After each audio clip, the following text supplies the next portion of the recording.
Ce n'est pas le moment pour nous de nous lancer dans une hystérie collective, de trouver les coupables et de les traîner sur la place de ville pour les mettre au pilori.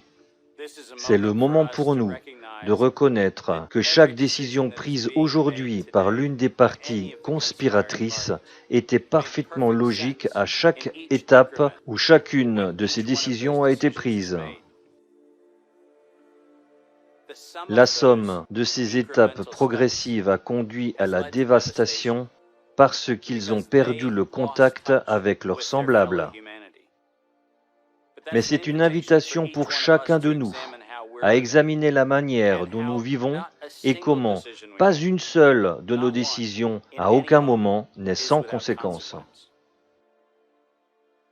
C'est le moment de reconquérir notre humanité.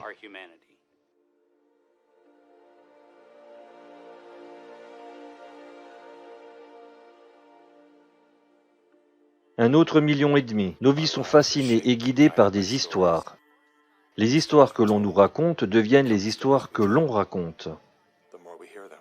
Plus on les entend, plus on y croit. Lorsqu'elles sont utilisées comme outils, elles nous aident à mieux comprendre qui nous sommes, d'où nous venons et où nous allons. Lorsqu'elles sont utilisées comme une arme, elles peuvent être mortelles. L'une des histoires les plus dangereuses qu'on nous ait racontées est celle qui va dans ce sens. L'humanité est une expérience ratée. Nous sommes des parasites, un cancer, un virus. L'être humain est une maladie. C'est un mythe qui imprègne nos films, notre musique, nos médias et nos esprits. C'est comme on dit, répéter un mensonge assez souvent, il devient une vérité.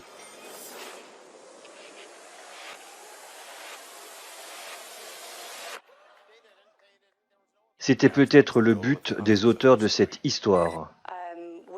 Nous avons trop peur d'avoir des enfants parce que nous avons l'impression que nous nous dirigeons vers un effondrement de la civilisation. La peur ferme la partie de notre cerveau conçue pour résoudre les problèmes. Sans cette capacité, nous cherchons d'autres personnes pour nous guider et nous sauver. Ce faisant, nous perdons le contact avec notre nature la plus primitive. Nous oublions que nous sommes une extension de l'écosystème le plus brillant et le plus résistant de l'univers. Nous cessons de manger des aliments cultivés sur la terre et consommons des produits transformés par des machines. Nous échangeons des médicaments qui guérissent contre des médicaments qui font mal. Nous abandonnons l'amour et la liberté pour la dette et la dépense. La bonne nouvelle, c'est que notre histoire n'est pas terminée. Le point culminant est encore à venir.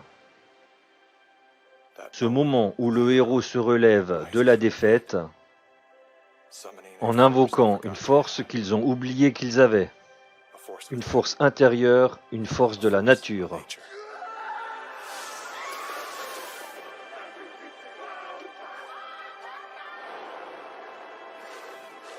Vous êtes les vrais. Cette nation va se soulever. Une nouvelle génération d'Américains. Il est temps de penser à la génération future.